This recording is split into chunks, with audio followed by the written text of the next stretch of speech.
Every holiday, every birthday, every family gathering, the same words, the same looks, the same feeling of being the one who didn't quite fit. You're always the embarrassment. Nobody said it directly, not at first. But it was there, in the pauses. In the way conversations shifted when I walked into the room. In the careful way they explained what I did to their friends. Nathan's doing something with computers. We're not really sure what it is. I was 32 years old. I'd been building my company for 7 years. And my family still introduced me like I was unemployed. My brother James was a corporate lawyer, made partner at 30. Had the corner office, the tailored suits, the prestigious firm that Mom could brag about at her book club. My sister Rachel was a pediatric surgeon, saved children's lives, had the awards, the respect, the career that made Dad tear up when he talked about her. My cousin David took over the family manufacturing business, third generation, employed 40 people, had the legacy, the stability, the path that made sense to everyone. And then there was me, Nathan, the one who does something with computers. I'd started my company when I was 25, fresh out of college with a computer science degree and an idea that nobody understood. A project management app. Not for big corporations, for small teams, freelancers, remote workers, people who needed something simple but powerful. Why would anyone pay for that? Dad had asked when I told him. There are already apps for that. Not like mine, I'd said. He'd looked at me with that expression, the one that said he was trying to be supportive but really thought I was wasting my time. When are you going to get a real job? He'd asked 6 months later when I was living on ramen and working 18-hour days. This is a real job. I mean one with benefits, security, a future. This has a future, Dad. If you say so. That conversation set the template for the next 7 years. At Thanksgiving, we'd go around the table, everyone sharing what they were grateful for, what they'd accomplished. James would talk about his latest case, winning millions for his client, making partner, buying his second house. Rachel would talk about a complex surgery, a child's life saved, a medical conference where she was the keynote speaker. David would talk about the business, new contracts, expansion, hiring more workers. When they got to me, well, Nathan's still working on his app. At least he's trying. At least he's trying. Like I was a child who deserved a participation trophy for showing up. At Christmas, Mom would ask Rachel about her latest surgery, ask James about his career trajectory, ask David about the business. Then she'd turn to me. Still doing that computer thing? Yeah, Mom, still doing that. Maybe next year will be better for you. Better. Like this year had been a failure. Like every year was a failure because I wasn't wearing a suit to an office or performing surgery or running a factory. I'd stopped trying to explain what I did.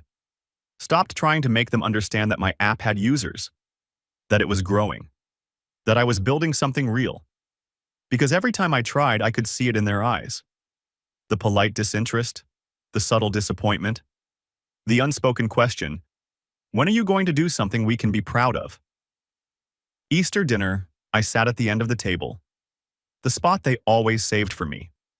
Not next to anyone important, not in the middle of the conversation, just there.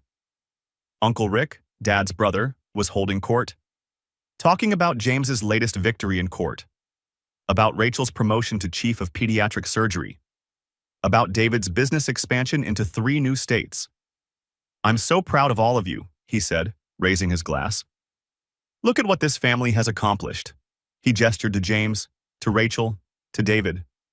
His eyes slid right past me, not hostile, not intentionally cruel, just unaware, like I wasn't there, like I didn't count.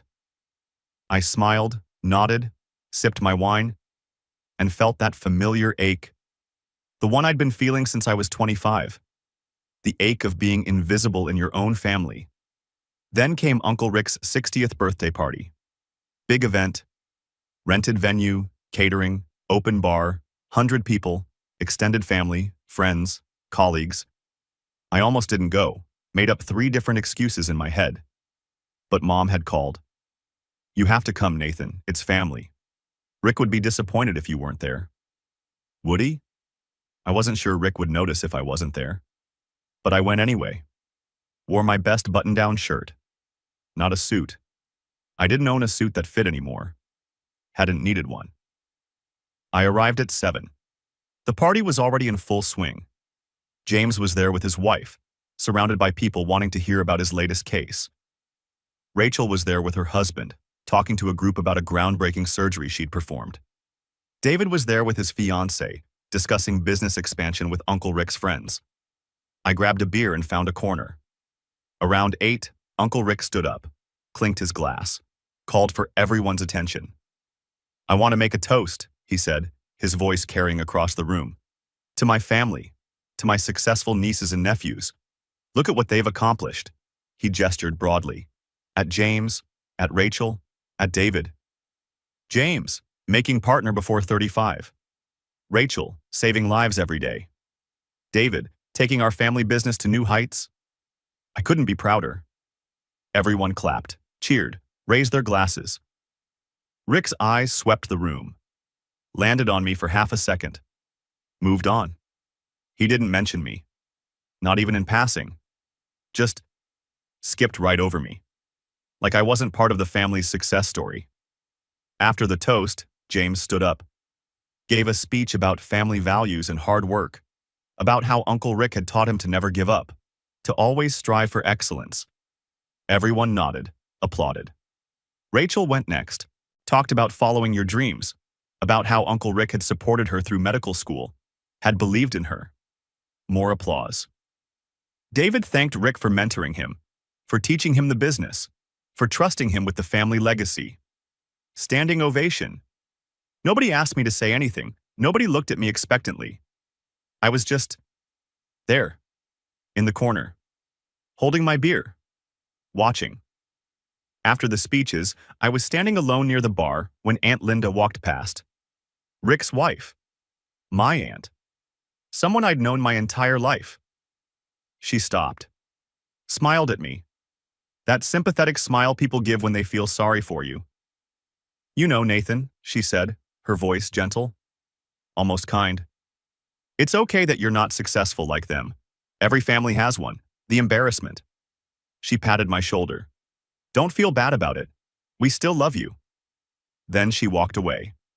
Like she'd just given me a gift. Like she'd been understanding, compassionate. Every family has one. The embarrassment. I stood there, beer in hand, frozen, watching her walk across the room to join the celebration. And something inside me just clicked. Not anger, not rage, just clarity. I'd spent 7 years trying to prove myself to people who'd already decided I didn't matter. 7 years hoping they'd notice, hoping they'd ask, hoping they'd care. They didn't. They wouldn't. And I was done hoping. I finished my beer, set the glass on the bar, walked out of the party, drove home to my small apartment, sat on my couch, opened my laptop, and looked at my company's dashboard. The app had 73,000 active users. Revenue was growing 20% month over month. We'd just closed our Series B funding, $8 million. I had standing acquisition offers from 3 major tech companies. Offers I'd been sitting on, waiting for the right time. I pulled up the highest offer, $62 million. I stared at it for a long time. Then I opened my email and wrote to my lawyer. "Accept the offer. Let's close this deal." I hit send, closed my laptop. And for the first time in 7 years, I didn't care what my family thought, because I'd just decided something. They'd spent 7 years treating me like I didn't matter. I was about to spend the next chapter proving I didn't need them to. The deal closed 3 months later. $62 million. After taxes and splitting with my co-founders and early investors, I walked away with $23 million. $23 million. More money than James would make in his entire legal career. More money than Rachel would make in surgery. More money than David's family business was worth. And my family had no idea, because I didn't tell them. I took a month off, traveled, thought about what I wanted to do next. Then I came back and bought a house. Not just a house. The house. The one I'd been looking at for 2 years. The one I'd drive past sometimes just to imagine. Modern architecture, glass walls, open floor plan, 4 bedrooms, home office with floor-to-ceiling windows, huge backyard with a pool, guest house, 3-car garage. The kind of house that said, "I made it, I paid cash, closed in 2 weeks, spent the next month making it perfect." Furniture, art, landscaping, pool guy, house cleaner, everything. It was beautiful, exactly what I'd imagined. Then I decided to have a housewarming party. Big one, catering, bartender, live acoustic music, the works. I sat down to make the guest list. Started with my co-founders, the people who'd built the company with me, who'd believed in the vision when it was just an idea. Added my mentor, the guy who'd advised me through every funding round, every difficult decision, every moment I'd wanted to quit. My college roommate, the one who'd let me crash on his couch when I couldn't afford rent, who'd invested his savings in my Series A even though it was risky. My best friend from childhood, the one who'd never once asked when I was getting a real job, who'd just believed in me. Friends from my coding boot camp, from industry meetups, from conferences. People who'd supported me, encouraged me, celebrated small wins when nobody else was paying attention. I got to 75 names. Then I stopped, looked at the list, and realized something. My family wasn't on it. Not mom, not dad, not James, Rachel, David, Uncle Rick, Aunt Linda. None of them. I stared at the list for a long time. Part of me thought, you should invite them, their family. But another part remembered, every "at least you're trying," every "maybe next year," every "still doing that computer thing," every toast that skipped over me. Uncle Rick's 60th birthday. Aunt Linda's words. Every family has one, the embarrassment. I looked at the list again. 75 people who'd believed in me when it mattered. 0 people who'd treated me like I didn't matter. I closed my laptop without adding anyone. Sent out 75 invitations, 0 to family. And I didn't feel guilty. I felt free. The party was on a Saturday in June. Perfect weather. Sunny. 75 degrees. Not a cloud in the sky. I'd hired a catering company. Set up a bar in the corner of the backyard. Arranged for a local acoustic guitarist to play. Strung lights across the patio. The house looked incredible. People started arriving at 2. My co-founder Marcus came first, bringing his wife and a bottle of expensive whiskey. "Holy crap, Nathan," he said, standing in the entryway, looking around. "You actually did it. You bought the dream house." "I did. It's perfect, man. I'm so happy for you." More people arrived. My mentor David, who'd advised me through every funding round. My college roommate Chris, who'd let me sleep on his couch when I couldn't make rent. My childhood best friend Tyler, who'd never once asked when I was getting a real job. Friends from coding boot camps, from industry conferences, from startup meetups. People who'd believed in me when nobody else did. By 3, the backyard was full. People drinking, eating, laughing, swimming in the pool. "This place is incredible," someone said. "You did it, Nathan." "I'm so proud of you, man." Every compliment felt genuine. Every congratulations felt real. Because these people had been there, had seen the struggle, had supported me through the years when my family was asking when I'd get a real job. Around 4, Tyler pulled out his phone. "We need photos of this," he said. "This is legendary." He started taking pictures. The house, the party, groups of us laughing by the pool. Me standing in front of my new home, grinning like an idiot. "I'm posting these," he said. "This is too good not to share." "Go for it," I said. I wasn't on social media much anymore. Too busy building the company. But I didn't care. Let people see. Let them know I'd made it. Tyler posted the photos to Facebook. Tagged me. Tagged a bunch of other people at the party. Caption: celebrating Nathan's incredible new house. So proud of this guy for building something amazing and making his dreams come true. This is what success looks like. I saw the post, liked it, moved on. I was too busy having the best day of my life.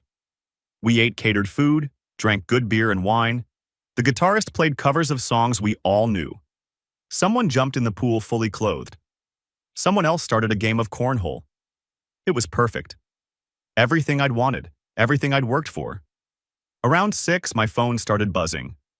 I ignored it. I was in the middle of a conversation with Marcus about our next venture, about what we wanted to build next. It kept buzzing. Finally, I pulled it out. Mom. Nathan, where are you? I stared at the text. Confused. I'm at home, at my party. Why would she be asking where I was? Another text. Dad this time. Dad. We need to talk. Call me. Then James. What the hell, Nathan? Rachel. Why didn't you tell us? I looked at the messages, my confusion growing. Tyler walked over, laughing. Dude, you need to see this. See what? He showed me his phone, the Facebook post from earlier. The photos of my house, the party, everyone having a great time, and the comments. Oh, the comments. Someone had tagged my mom. She'd seen the photos. And she'd commented, "Why weren't we invited to our son's party?" That comment had been posted 20 minutes ago. Since then, it had exploded. My college roommate Chris had replied, "Maybe because you called him an embarrassment?" My mentor David.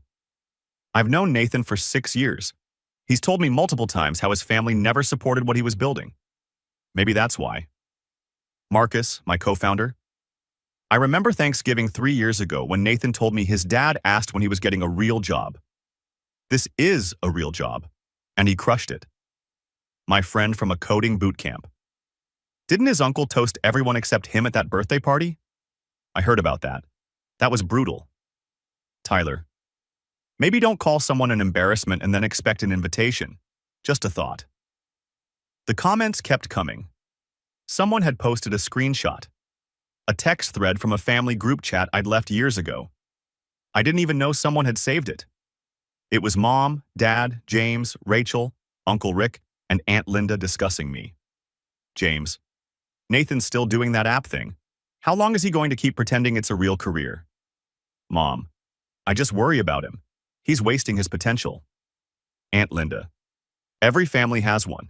The one who doesn't quite make it. We just have to accept it. Dad.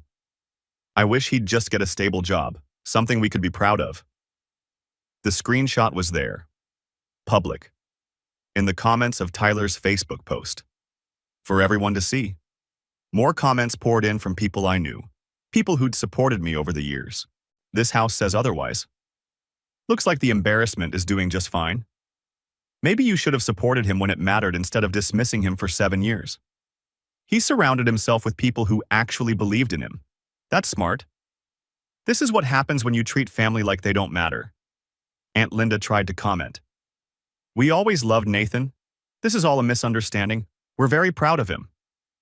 Someone immediately replied with another screenshot. Her exact words from Uncle Rick's party. Every family has one. The embarrassment. Don't feel bad about it. We still love you. The timestamp was there. The context was there. No way to spin it. Uncle Rick commented, "This is childish. Families should be there for each other. Nathan, you're being petty." 20 people responded within minutes. Where were you when he needed support? You literally skipped over him in your birthday toast, in front of everyone. He's not being petty. He's protecting his peace. Families should support each other. You're right. Where were you for the past 7 years? James tried to defend them. We were always proud of Nathan. We just didn't understand what he was doing. My mentor replied, not understanding is fine. Dismissing is not. There's a difference.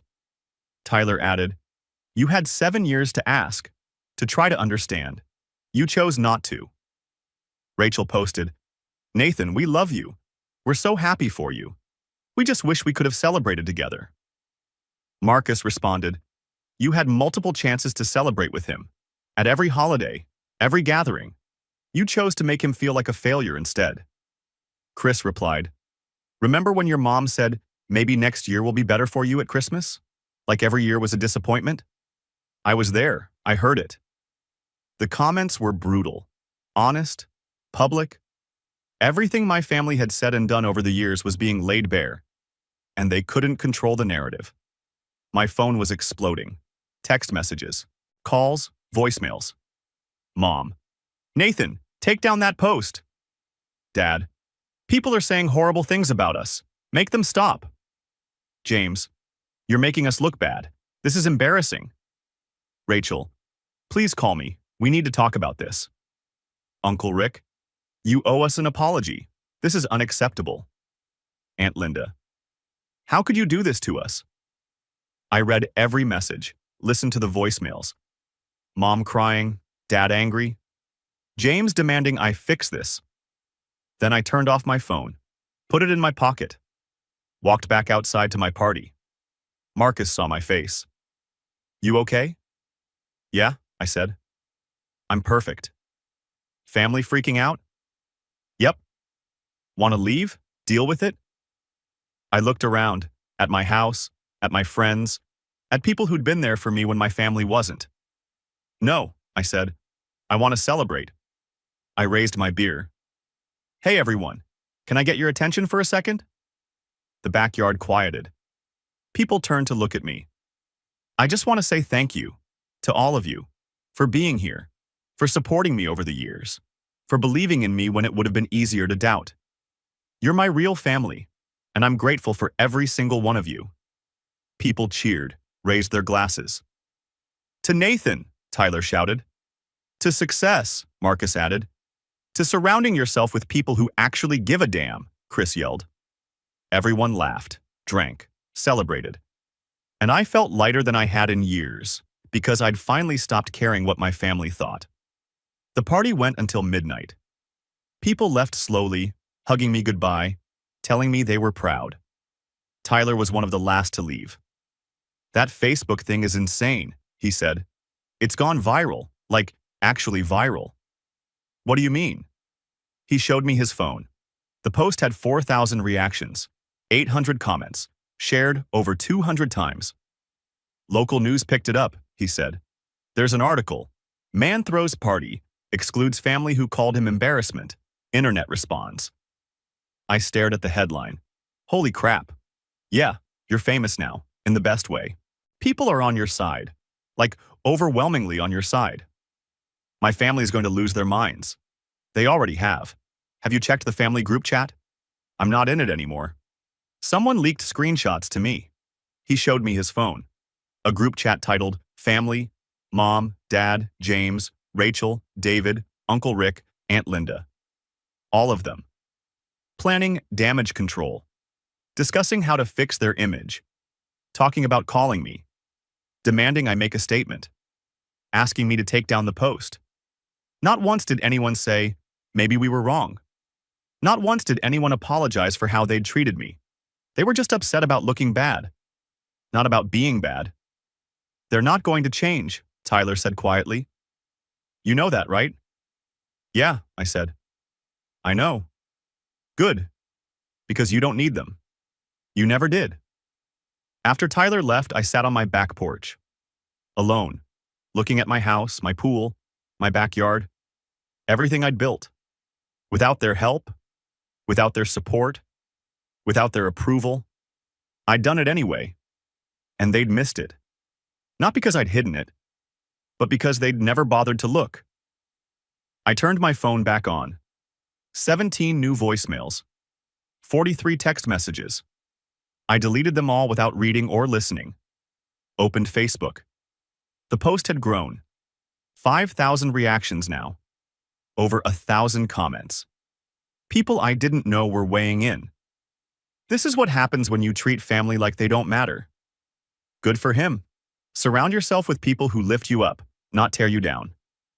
The best revenge is success, and he's clearly succeeded. I had a family like this. Cut them off 5 years ago. Best decision I ever made. Success doesn't need validation from people who never believed in you. I read through the comments for an hour and realized something. I wasn't alone. Thousands of people had experienced this, had families who dismissed them, who made them feel small, who only paid attention when success was undeniable. I told my story, accidentally, publicly, and it had resonated. I posted one comment on Tyler's post. Thank you all for the support. To everyone asking, yes, this is real. Yes, I'm okay. Better than okay. Sometimes the family you choose is more important than the family you're born into. Grateful for everyone who was there today. You know who you are. Then I closed Facebook, went inside, went to bed in my new house, and slept better than I had in years. I woke up Sunday morning to 127 notifications. The Facebook post had continued to grow overnight. Now it had 12,000 reactions, 2,000 comments, shared over 500 times. Local news sites had picked it up. Then regional ones. By Monday morning, a major tech blog had written about it. Tech founder excludes family from success. After years of being called embarrassment, the internet weighs in. The article detailed my company's acquisition, the house, the party, my family's comments over the years, the Facebook explosion. They'd interviewed some of the people who commented. My mentor David, my co-founder Marcus, even Tyler. All of them backing up the story. All of them confirming that yes, my family had treated me like a failure for 7 years. And yes, I'd succeeded anyway. The comments on the tech blog article were just as supportive as Facebook. Good for him. Success doesn't need validation from people who never believed. I cut off my family for similar reasons. Best decision I ever made. They had 7 years to support him. They chose not to. That's on them. The fact that they're more upset about their image than about how they treated him tells you everything. My phone started ringing Monday morning. I turned it back on to check messages from my real friends. First call, Mom. I let it go to voicemail. Second call, Dad. Voicemail. Third call, James. Voicemail. Then texts started coming in. Mom. Nathan, please, we need to talk. This has gotten out of hand. Dad. Call me immediately. This is affecting the whole family. James. Do you have any idea what this is doing to us? Mom's friends are calling her. People at my firm are asking questions. Rachel. I had a patient's parent ask me about this today. At the hospital. This is humiliating. Uncle Rick. You've made your point. Now take down the post and let's move past this. I read every message. Not once did anyone apologize. Not once did anyone acknowledge that maybe, just maybe, they'd been wrong. They were just upset about the consequences, about looking bad publicly, about their friends and colleagues seeing who they really were. I typed one response, sent it to the family group chat I'd been added back to without my permission. I didn't make you look bad. I told the truth. If the truth makes you look bad, that's something you need to deal with, not me. Then I muted the chat. That afternoon, I got a call from a number I didn't recognize. I almost didn't answer. But something made me pick up. Nathan, this is Jennifer Wu from Good Morning America. We'd love to have you on the show to talk about your story. We think it's resonating with a lot of people who've had similar experiences with family dynamics. I sat down. Good Morning America wants to interview me? Yes, we're doing a segment on family expectations and success. Your story is perfect for it. Would you be interested? I need to think about it. Of course. Here's my number. Call me back by Wednesday if you're interested. After we hung up, I sat on my couch, staring at the wall. This had become bigger than I'd expected. Bigger than a Facebook post. Bigger than a local news story. I was becoming the face of something. A movement, almost. People who'd been dismissed by their families. Who'd succeeded anyway. Who'd chosen their peace over family obligations. Tuesday morning, Aunt Linda showed up at my house. I saw her car pull up through the window, watched her sit in the driveway for 5 minutes before getting out. When she knocked, I opened the door but didn't invite her in. Nathan, she said. Her voice was tight, controlled. We need to talk. About what? About what you've done. About the damage you've caused. I haven't done anything. I had a party. Someone posted photos, that's it. You know that's not true. You deliberately excluded us. You knew it would hurt us. And now you're letting the internet destroy our reputation. I'm not letting the internet do anything. They're reacting to the truth. The truth? Her voice got sharper. The truth is, we've always loved you. We've always been proud of you. Maybe we didn't understand what you were doing, but that doesn't mean we didn't care. You called me an embarrassment, she flinched. That was taken out of context. What context? You said, and I quote, "Every family has one, the embarrassment." To my face, at Uncle Rick's birthday party.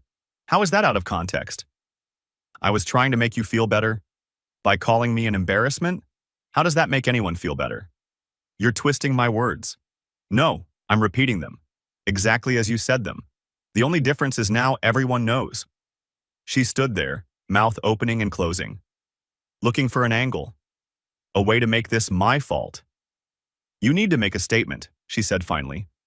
Tell people this was a misunderstanding, that we're a loving family, that you overreacted. No. Nathan, I'm not lying for you. I'm not pretending the past 7 years didn't happen. I'm not making you feel better about how you treated me. We're family. You're related to me. There's a difference. She stared at me like I'd slapped her. You're going to regret this, she said quietly, when you realize what you've thrown away. I haven't thrown away anything. You did. 7 years ago. You just didn't notice until now. She turned and walked back to her car. Got in. Drove away. I closed the door and leaned against it. My hands were shaking. Not from anger, from adrenaline. From finally saying everything I'd wanted to say for years. That evening, Marcus called. Dude, have you seen the response? To what? The tech blog article got picked up by Business Insider, then Forbes, then Wall Street Journal. You're everywhere. What? Check Twitter. You're trending. Choose. Your family is a thing now because of your story. I opened Twitter. He was right. Choose Your Family was trending.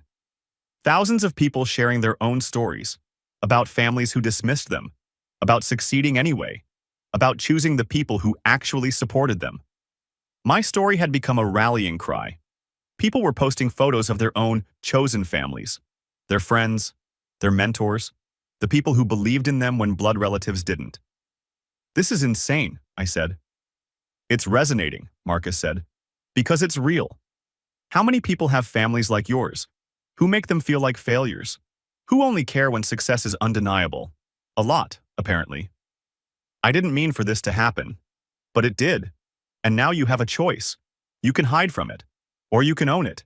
Use your platform to help other people who've been through the same thing. How do I do that? Start by telling your story, fully, on your terms. Not through screenshots and Facebook comments. Actually tell it. Wednesday morning, I called Jennifer Wu back. I'll do the interview, I said. But I want to be clear about something. I'm not doing this for revenge. I'm doing this because I think my story might help other people. That's exactly why we want you, she said. We've been getting emails from viewers, people asking us to cover stories like yours, family dynamics, success, the pressure to conform. You're giving voice to something a lot of people feel but don't know how to express. The interview was scheduled for the following Monday. That gave me a week to prepare, to decide what I wanted to say, how I wanted to tell my story. Thursday, I got an email. From Mom. The subject line, "Please read this." I almost deleted it. But curiosity won. Nathan, I'm writing this because you won't answer my calls, because I need you to hear me, even if you don't want to listen. I'm sorry. I'm sorry for every, at least you're trying. I'm sorry for every, maybe next year. I'm sorry for not understanding what you were building, for dismissing it as that computer thing instead of asking you to explain it. I'm sorry we made you feel like a failure when you were actually succeeding. You're right. We treated you like you didn't matter, like your accomplishments were less important because we didn't understand them. And I'm sorry it took all of this public humiliation, for me to see it. I love you. I've always loved you. But I didn't show it the way you needed. I didn't support you the way you deserved. I'm not asking you to forgive me right away. I'm not asking you to fix our relationship overnight. I'm just asking you to know that I see it now. I see what we did wrong. And I'm sorry. If you ever want to talk, I'm here. Mom. I read it 3 times. It was the closest thing to a real apology I'd gotten. No excuses, no justifications, just acknowledgement. But it also came after everything blew up, after the internet saw, after her friends called asking questions. Was she sorry for how she'd treated me? Or sorry that everyone now knew how she'd treated me? I didn't know, I wrote back. One line. Thank you for the apology. I need time. I didn't say how much time, didn't promise anything, just acknowledged that I'd hurt her. Friday, Dad called. I answered. Nathan, he said. His voice was rough, tired. I saw what your mother wrote. I agree with every word. We failed you. I failed you. Yeah, you did. I thought I was being practical, encouraging you toward stability. A real job, as I kept saying. But you had a real job. You were building something incredible, and I was too stubborn to see it. Why are you calling, Dad?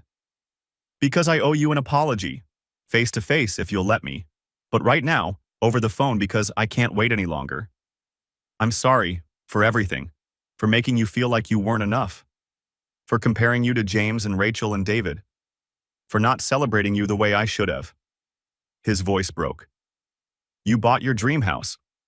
And I didn't even know. I didn't know because I never asked. Never cared enough to pay attention.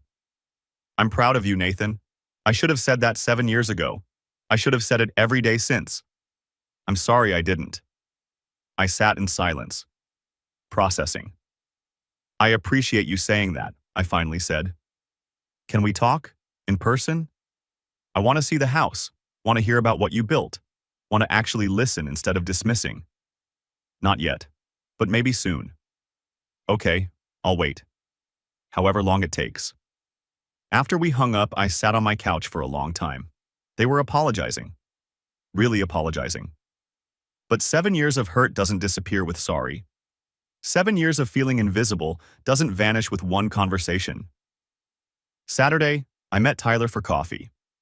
How are you holding up? He asked. I don't know. My family's apologizing. The internet's on my side. Good Morning America wants to interview me. It's a lot. Are you going to forgive them? Your family? I don't know. Part of me wants to. They're still my parents, my siblings. But another part remembers every holiday, every gathering, every time they made me feel worthless. You don't have to forgive them, Tyler said. Not right away, not ever, if you don't want to. Forgiveness is for you, not them. Don't do it because you feel obligated. What would you do? Honestly, I'd take my time. Let them sit with their apology. See if they actually change or if they're just sorry they got caught. How do I tell the difference? Time and actions. Talk is cheap. Change is expensive. See what they're willing to pay. That night, I sat down and wrote out everything I wanted to say in the Good Morning America interview. Not a script, just notes, key points, about building something when nobody believed in you, about the cost of family dismissal, about finding your people, about success not needing validation, about choosing yourself when choosing family means choosing pain. Monday morning, I flew to New York, did the interview, told my story, honestly, fully.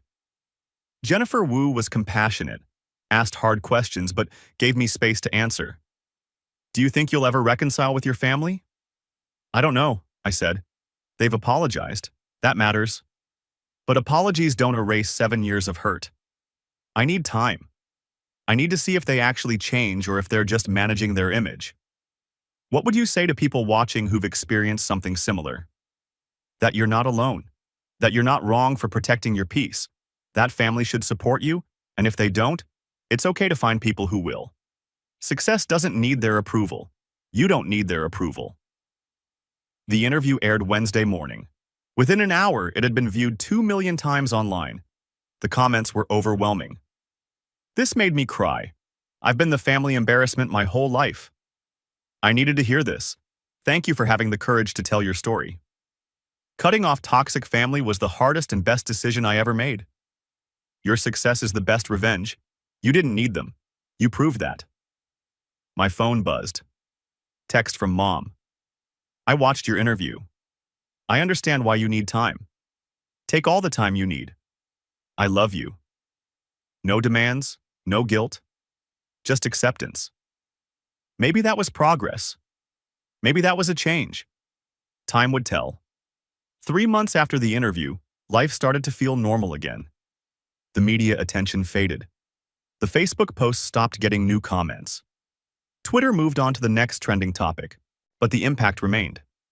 I got emails every day, sometimes dozens, from people who'd watched the interview, who'd read the articles, who'd seen themselves in my story. Thank you for giving me permission to choose myself. I cut off my toxic family after watching your interview. Best decision I ever made. Your story helped me realize I'm not alone. I responded to as many as I could, tried to offer support, encouragement, validation, because I knew what it felt like to think you were the problem. To believe that maybe your family was right and you were the failure. I knew what it felt like to finally realize you weren't the problem. They were. During those 3 months, I kept minimal contact with my family. Mom texted once a week. Nothing demanding, just updates. Thinking of you. Hope you're doing well. No pressure to respond. Dad called once a month, left voicemails, talking about his day, about things he'd learned, about books he was reading about family dynamics and emotional intelligence. He was trying. That much was clear. James sent an email. Long one, apologizing for how he'd defended them, for not standing up for me, for being part of the problem. I was jealous, he wrote. You did something I was too scared to do. You took a risk, built something from nothing. I followed the safe path and convinced myself that made me better than you. It didn't. It just made me conventional. I'm sorry. Rachel sent a handwritten letter, delivered to my house. In it, she detailed every time she'd failed to support me, every gathering where she'd stayed silent when someone dismissed me, every holiday where she'd gone along with treating me like I didn't matter. I was complicit, she wrote. Not speaking up is the same as agreeing. I should have defended you. I should have celebrated you. I didn't. And I'm sorry. Uncle Rick and Aunt Linda didn't reach out at all. I wasn't surprised. 4 months after the interview, I invited Tyler and Marcus over. We sat on my back porch drinking beer, watching the sun set over the pool. How are you doing? Marcus asked. Really? Better, I said. The anger's gone. Now it's just sadness, I guess. Sadness for what it could have been if they'd been different. Are you going to forgive them? Tyler asked.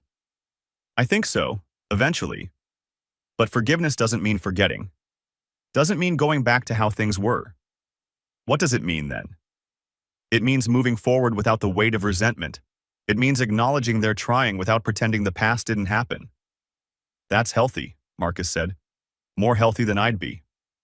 I'm trying. Therapy helps. You're in therapy? Yeah. Started 2 months ago. Figured if I'm going to process all this, I should do it right. Good for you, man. Seriously. 5 months after the interview, I agreed to meet my parents for coffee. Just them. No James, no Rachel, no extended family, just Mom and Dad. We met at a neutral location, a coffee shop halfway between my house and theirs. They arrived early. I saw them through the window, sitting at a corner table, looking nervous. I took a deep breath and walked in. Nathan, Mom said, standing up immediately. She looked like she wanted to hug me but wasn't sure if she should. I hugged her. Brief. Awkward. But a start. Hi, Mom, Dad. We sat down, ordered coffee, sat in uncomfortable silence. Finally, Dad spoke. Thank you for agreeing to meet us. I'm not saying everything's fixed, but I'm willing to try. That's all we're asking, Mom said. Her eyes were red, like she'd been crying before I arrived. We've been working on ourselves, going to counseling, reading books, trying to understand where we went wrong. And? I asked. And we were terrible to you, Dad said bluntly. We were so focused on conventional success that we couldn't see what you were building. We made you feel worthless when you were actually creating something incredible. I spent 7 years trying to get you to notice, I said. 7 years hoping you'd ask, hoping you'd care. We should have noticed, Mom said. That's on us, not you. You shouldn't have had to prove yourself to us. We should have just believed in you. Why didn't you? She thought about it for a long time. Fear, I think. Fear that if you failed, we'd have to watch you struggle. It was easier to dismiss what you were doing than to risk being disappointed. But that's not your burden to carry. That's ours. I was never going to be James or Rachel or David, I said. I was never going to be a lawyer or a doctor or take over a family business. That wasn't me. We know, Dad said, and we're sorry we made you feel like that was a problem. We talked for 2 hours about the past, about what hurt, about what needed to change going forward. By the end, nothing was fixed. But something had shifted. They weren't asking me to forget. They weren't asking me to pretend it didn't happen. They were just asking for a chance to do better. I'd like to see the house, Mom said as we were leaving. When you're ready, no pressure. Okay, I said. Maybe in a few weeks. We'll wait, Dad said. However long it takes. 6 months after the interview, I invited them over. Just Mom and Dad. Small steps. They arrived on a Saturday afternoon. I gave them a tour. Showed them every room, explained the architecture, the design choices, the things that made it mine. Mom cried in the home office. This is beautiful, Nathan. Everything you've built, the house, the career, the life. It's beautiful. Thank you. Dad stood in the backyard, looking at the pool, the guest house, the landscaping. You did this, he said quietly. Without us. Without our help. Without our support. You did this. Yeah, I did. I'm proud of you. His voice broke. I should have said that 7 years ago. Every day since. But I'm saying it now. I'm so proud of you. We stood there for a while. Not saying anything. Just existing in the same space without tension. Before they left, Mom hugged me. Longer this time, tighter. I love you, she said. I've always loved you. I just didn't know how to show it the way you needed. I know, Mom. I love you too. 8 months after the interview, James called. Hey, I know we haven't talked much, but I wanted you to know, I quit the firm. You what? I quit. Handed in my resignation last week. I'm starting my own practice, smaller, more focused on helping people instead of making partner. James, that's huge. I know, it's terrifying. But watching you take that risk 7 years ago and succeed, it made me realize I've been playing it safe my whole life. I don't want to do that anymore. I'm proud of you. Thanks. And Nathan, I'm sorry. For everything. For not standing up for you.